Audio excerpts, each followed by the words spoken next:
গ্রামে থাকত মেয়ে নাম রিমি। গ্রামের মাটির রাস্তা, কাঁচা ঘর আর সবুজ ধানের মাঠে ঘেরা তার পৃথিবীটা ছিল খুব সাধারণ। কিন্তু রিমির স্বপ্নগুলো ছেকদম আলাদা। সে বড় হয়ে একজন নার্স হতে চায়। রিমির বাবা একজন কৃষক, মা গৃহিণী।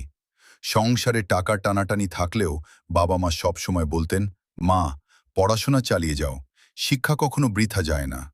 প্রতিদিন ভোরে রিমি উঠত, মাকে কাজে সাহায্য করত, তারপর স্কুলে যেত।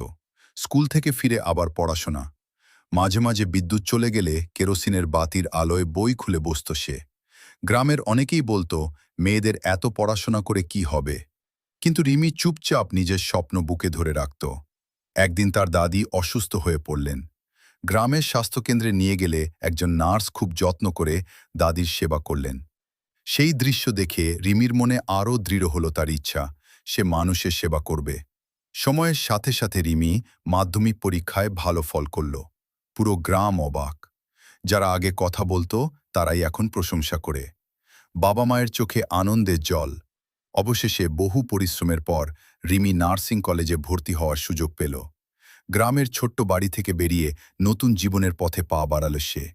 যাওয়ার আগে মা বললেন, মা, মানুষের দোয়া যেন তোর সঙ্গে থাকে। রিমি হাসল। তার মনে একটাই কথা, স্বপ্ন যদি সত্যি মন থেকে দেখা যায়, তাহলে গ্রামের মাটিও একদিন বড় পথের শুরু হতে পারে।